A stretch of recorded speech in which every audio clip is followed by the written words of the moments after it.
Yo, top billing to ya. All right, man. You guys calm down now. You guys were freaking out with the live stream. People out there running around, um, ripping the shirts off, looking crazy out there in these streets and stuff like that, protesting, talking about AJ Terrell shouldn't have been the pick and all this and that.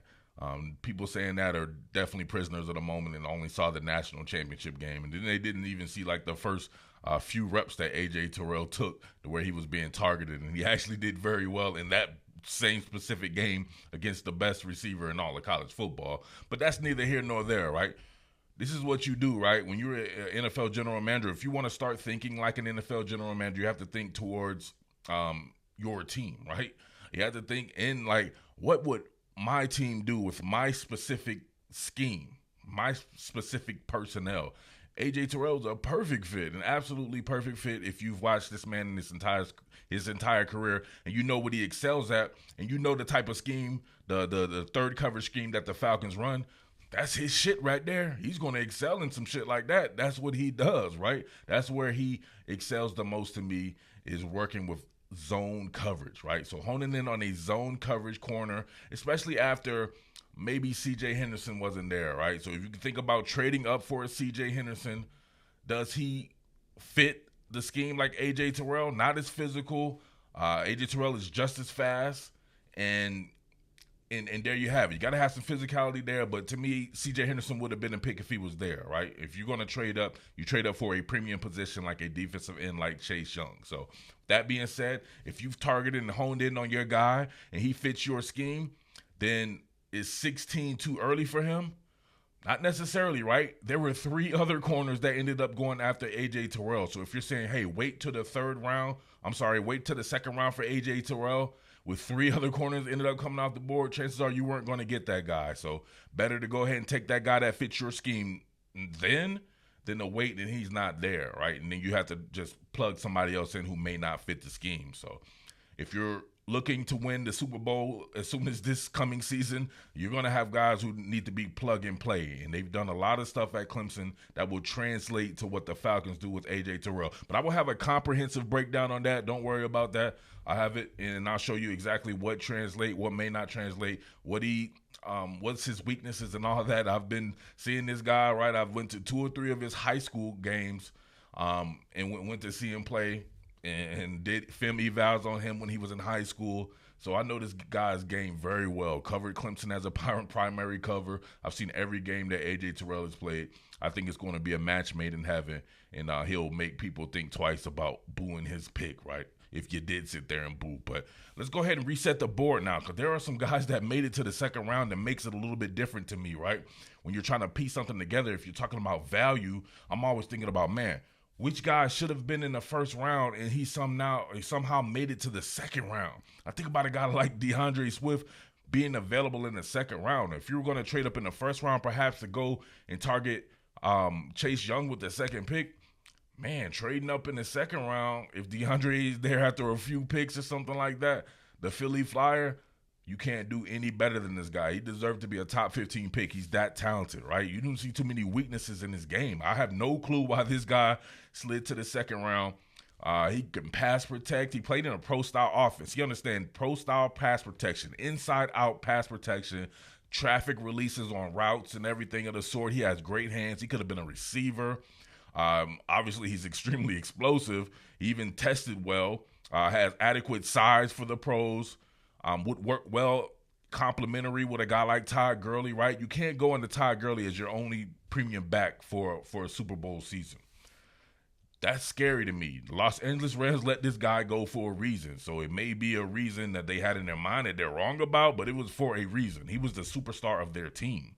So suppose he is not exactly what he used to be, or something malfunctions on him or something like that, you will want to have a guy who can pretty much be his equal. I don't see that in Quadri Allison and Ito and these guys like that. I do see that in DeAndre Swift. That's something right there that has me thinking, and I was not thinking about any type of DeAndre Swift. I wouldn't have gone that route in the first round. You had more pressing issues like on the defensive side of the ball, but you addressed the cornerback issue with A.J. Terrell.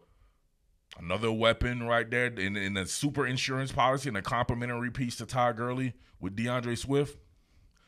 lights out. But if not him, if somehow you're picking wherever you're picking that, and Cam Akers is on there, is sitting there for you to be taken, you got to do that as well, right? To me, he's damn near DeAndre Swift's equal.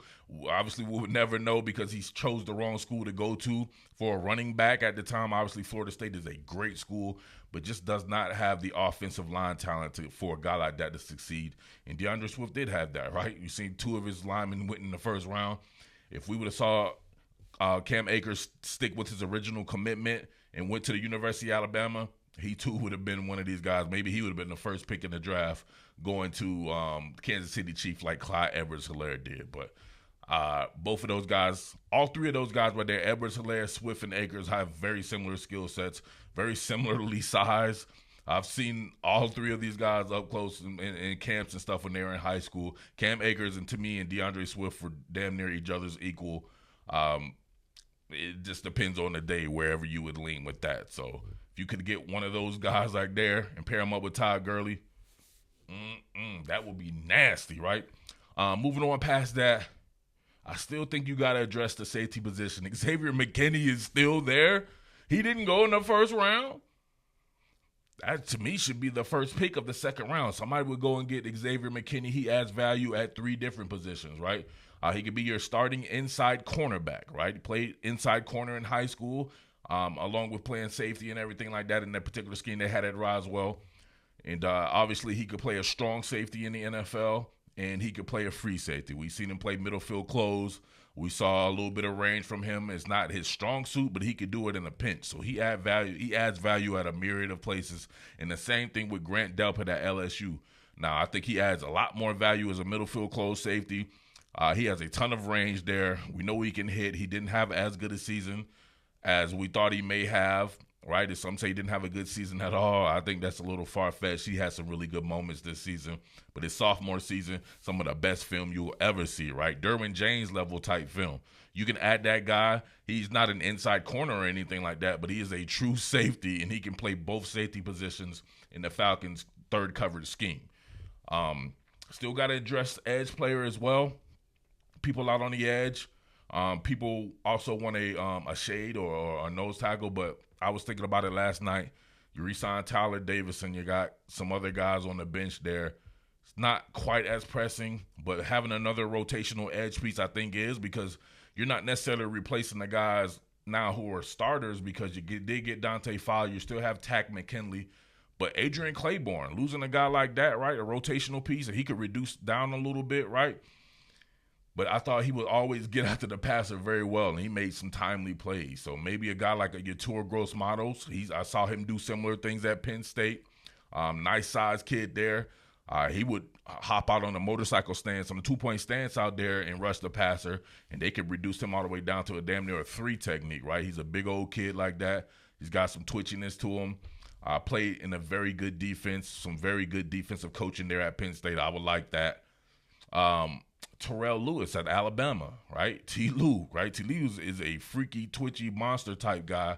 Dealt with injuries quite a bit there, so that's scary right there. If you're injured in college, more than likely you're going to get injured in the NFL, where you're actually playing against professional athletes and not guys who are eventually going to drive Uber or something like that, or Lyft when they're done with college football. So that's scary, but if you can't control injuries in that manner, if he doesn't get injured, you're getting yourself a guy who's extremely twitchy and has a super high ceiling, and is 6'4", 6'5", or something like that. At least 250 pounds. You can play him in your stand-up and some of your stand-up bump-out rolls when you go for a 3 and a spare on the line there. Or you can just let him put his hand in the dirt and get after the passer. I think he adds a little bit more value than even a guy like Kayvon Chason, just purely getting after the passer. And he will get after it after the run game as well. He's a very talented player, right? Didn't have quite the production you thought he may have, and he was once thought of as a top 10 pick. So that's the value to me, right? A guy who at one particular point in time you thought he could be a top 10 pick. He's there in the second round to be had. And there's some other guys out there I like, right? The Florida kids, Jabari Zuniga, a good guy, a good cat that is probably around 250-something pounds, can play on the line of scrimmage. They used to reduce him down a lot at Florida, so he played more of a 5 technique, but sometimes be a 3 technique. Probably won't do that in the NFL, but he shows versatility in that from that standpoint. And then a guy like John Grenard was a transfer from Louisville to Florida, had double-digit sacks for Florida. Pure rush guy like that can get after the run as well, but somebody who could add value getting after the passer. So even a cat like Marlon Davidson at Auburn as an edge player, same kind of deal, bigger kind of cat, kind of reminds me more of an Adrian Claiborne type. And then Antoine Wilford at Minnesota, if we're talking about another safety, very talented guy right there, could probably be your post safety. Really hasn't seen him do that, but I think he have the range to do that, but he's just a playmaker. Just like his father, he's just a playmaker. So I want you guys to let me know down in there who you want to see the Falcons target in rounds 2 and 3, and what do you think about some of the guys that I mentioned, all right?